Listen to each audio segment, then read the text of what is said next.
বিশ্ববিদ্যালয়ের ছাত্র ছিলাম। আমি যখন সূর্য সমাজে পড়ি, আমাদের একটা নাইট গার্ড ছিল, আমাদের মামা ডাকতাম, নাইট গার্ড ছিল।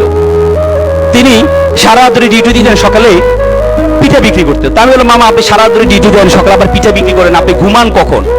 সে করবে, মামা একটু একটু দোয়া করবেন, আমার ছেলে এসএসসিতে প্লাস পেয়েছে, এসএসসিতে পরীক্ষা দিচ্ছে, যদি এই প্লাস পায় তাহলে আমি তাকে ঢাকা মেডিকেলে ভর্তি করাবো, আর মেডিকেলে ভর্তি হওয়ার পর আমি এর চাকরি ছেড়ে দিব, রাতে ঘুমাইতে পারেন, এই চাকরি আমি করবো না।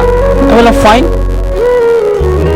তারপরে কিছুদিন যাওয়ার পর দেখি মামা দুপুরে ফল বিক্রি করছে। তাই বললাম, মামা সারা ধরে ডিউটি দেন, সকালে পিঠা বিক্রি করেন, দুপুরে ফল বিক্রি করেন, আপনি ঘুমান কখন?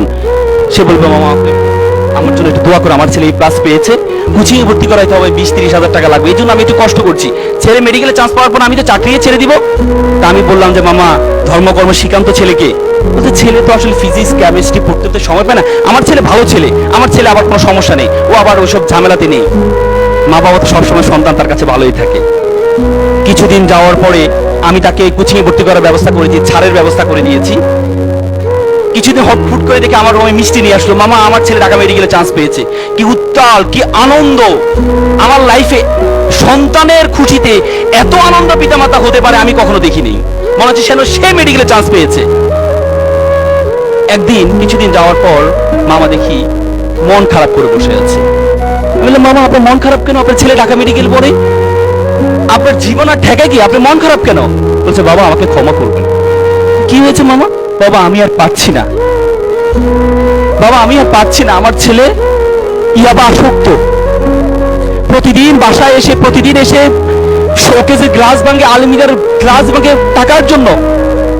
বাবা আমি বিশ্বাস করেছিলাম আমি যখন অসুস্থ হব আমার ডাক্তার ছেলে আমাকে সুস্থ করবে, আজকে আমি সুস্থ মানুষকে আমার ছেলে অসুস্থ বানিয়ে দিচ্ছে। এমন ডাক্তার ছেলে তো আমি চাইনি।